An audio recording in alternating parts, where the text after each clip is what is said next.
Hello, വീണ കിച്ചണിലേക്ക് എല്ലാവർക്കും സ്വാഗതം. നമ്മളിന്നിവിടെ ഒരു ഉലുവമാങ്ങ അച്ചാറാണ് ഉണ്ടാക്കാൻ പോകുന്നത്. ഉണക്കമാങ്ങ വെച്ചിട്ടാണ് ഞാനിത് ഉണ്ടാക്കുന്നത് കേട്ടോ. അപ്പോൾ നമുക്ക് എങ്ങനെയാണ് ഉണ്ടാക്കുന്നത് നോക്കാം. ഞാനൊരു ഗ്ലാസ് ജാർ എടുത്തിട്ടുണ്ട്. വെള്ളത്തിൻ്റെ അംശം ഒട്ടും ഉണ്ടാവരുത്, നമ്മൾ തുടച്ച് ക്ലീനാക്കി എടുത്തിട്ടുണ്ട്. ഈ മാങ്ങയിലേക്ക് ഉപ്പിട്ടിട്ടാണ് ഞാനത് വെയിലത്ത് വെച്ച് ഉണക്കി എടുത്തിരിക്കുന്നത്. അത് ഞാൻ ആ ജാറിലേക്ക് ഇട്ട് കൊടുത്തിട്ടുണ്ട്, കംപ്ലീറ്റ് ആയിട്ട് ഇട്ട് കൊടുത്തിട്ടുണ്ട്. പിന്നെ നല്ല എരിവുള്ള മുളക് പൊടിയാണ് ഞാൻ എടുക്കുന്നത്, അത് ആവശ്യത്തിന് ഇട്ട് കൊടുത്തിട്ടുണ്ട്. ചെറിയൊരു കളറിന് വേണ്ടിയിട്ടാണ് ഞാൻ കാശ്മീരി ചില്ലി പൗഡർ ആഡ് ചെയ്യുന്നത് കേട്ടോ. നിങ്ങളുടെ അടുത്ത് ഉണ്ട് എന്നുണ്ടെങ്കിൽ ഇട്ടാൽ മതി.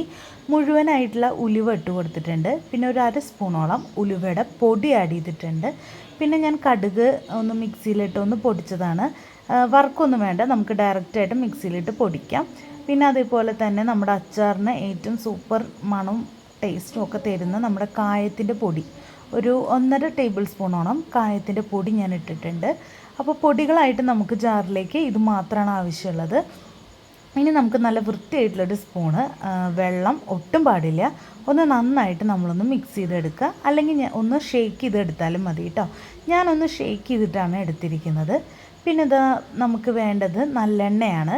വെള്ളം ഒട്ടും പാടില്ല ഇതിൽ. അപ്പം നമ്മൾ നല്ലെണ്ണ ഇതാ മുകളിൽ ഒഴിച്ചു കൊടുത്തിട്ടുണ്ട്. ആ ഒരു ഫുൾ ബോട്ടിൽ ഞാൻ ഒഴിച്ചു കൊടുത്തിട്ടുണ്ട് കേട്ടോ.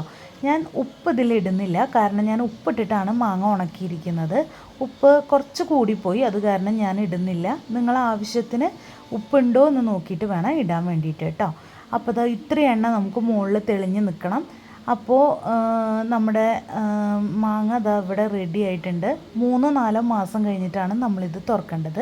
എങ്ങനെ പോയാലും ഒരു 4 മാസം കഴിഞ്ഞിട്ടാണ് നമുക്കിത് എടുക്കാൻ പാടുള്ളൂ കേട്ടോ.